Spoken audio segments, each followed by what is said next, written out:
अस्सलाम वालेकुम dear students. कल हमने पढ़ा कि जब सवालो जो अबाबेल है उसने जो अपना पहला काम किया, फिर दूसरे काम के लिए हैप्पी प्रिंस ने उसे कहा कि एक प्ले राइटर है जिसके पास ये घर में नहीं है, रूम में फैसिलिटीज़ नहीं है कि वो अपना प्ले राइट कंप्लीट करे। वो अपना जो प्ले है उसका थिएटर के लिए वो उसको कंप्लीट करे, क्योंकि उसके पास फायर नहीं है, कुछ जलाने के लिए गर्मी का इंतज़ाम नहीं है, और वो हंगरी भी है जिसकी वजह से वो फैंट भी होता है। तो आपको और मेरी हेल्प, एक रात मेरे साथ रहना है। जो मेरे शहर में ये एक आदमी है उसकी मदद करनी है। कहते हैं, इसे कहते हैं अबाबेल जो होता है, जो स्वालो होता है, वो उसे कहता है कि मैं पहली बार ऐसे दिल वालों को देखता हूँ कि जो अपने शहर के लोगों की इतनी केयर करता है कि अब वो कहता है मुझे दूसरी रूबी दूसरे मेरे सवार से निकाल कर किसी और को दे। तो इसमें कहता है इसे happy prince, else I have no ruby now said the prince, my eyes are all that I have left, they are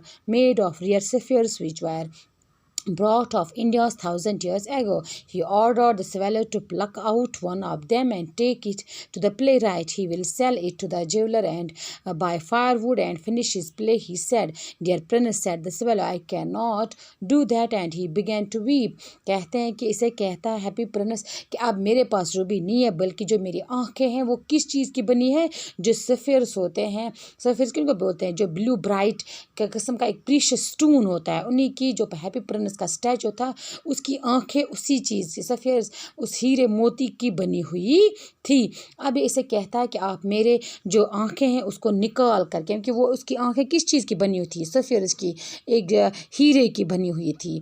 कहते हैं कि ये हैप्पी प्रिंस से कहता है कि अब आप क्या करो, प्लक करो, निकालो मेरी आई को ही तो उस प्ले राइटर को दो, ताकि वो प्ले राइटर किसी सोने जेलर को देगा तो वहाँ से उसको पैसे मिलेंगे, तो वो अपने लिए फायरवुड लाएगा और अपने प्ले को फिनिश कर पाएगा। तो इससे वापस कहता है सवाल जो अबाबेल होता है, मैं ऐसा नहीं कर सकता हूँ। वो रोने लगता है and he begin to weep. कौन वीप करने लगता, कौन रोने लगता है? सवाल रोने, अबाबेल रोने लगता है कि मैं हैप्पी प्रिंस आपकी आइज़ को नहीं निकाल सकता हूँ। लेकिन इससे हैप्पी प्रिंस कहता है कि do as I command you, क्योंकि ये मेरा आर्डर है, ये मैं आपको कमांड देता हूँ कि आपको ये काम मेरा करना है। So the swallow plucked out the prince's eye and flew away to the young man as God. It was easy enough to get in, as there was a hole in the roof.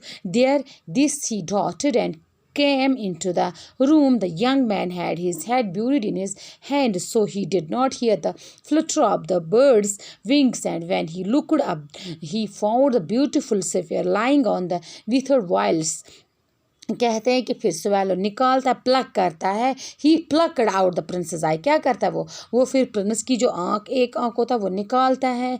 तो वो फिर किसके कहाँ जाता है? उस आदमी के रूम में, क्योंकि इसको ईजी होता है, जो रूफ होता है, जो छत होता है, वहाँ पर कुछ होल होता है जहाँ से वो मूव कर पाता है। कौन? अबाबेल अंदर जा पाता है। The young man had his head buried in his hands. Buried हुआ दफनाना, यहाँ पर दफनाना नहीं है, बल्कि यहाँ पर उसने, क्योंकि परेशान था वो आदमी, उसके पास गर्मी का इंतज़ाम नहीं था, उसने अपना सिर अपने बाजुओं के बीच में रखा था। नीचे ऐसे रखते हैं हम सिर, इसी तरह उसने भी अपने सिर को कहाँ छुपा के रखा था? बाजुओं के बीच। तो कहते हैं कि उसने फ्लटर ऑफ द बर्ड्स, उसने विंग्स, उसने जो बर्ड्स के पर होते हैं उनकी आवाज़ नहीं सुनी कि वो कहाँ से आया, कौन आया जिसने ये सफ़ियर्स यहाँ पर डाले हैं। आपको आया समझ? I am begin to be appreciated, he cried, this is from some great admirer, now I can finish my play. कहते हैं, ये कहता है कि ये जो आदमी ये कहता है कि मुझे ये चिल्लाता है अप्रिशिएट, जो हमारा जो ये एडमिरर जो ये हमारा था, तो ये कितना अच्छा था जो अपने लोगों का ख्याल करता है, जो अब मैं अपना काम ख़त्म कर सकता हूँ, जो मेरा प्ले है उसको मैं ख़त्म कर सकता हूँ। किसको? ये आदमी कहता है जिसके पास वो सफ़ेरस डाले हुए थे। आपको आया समझ?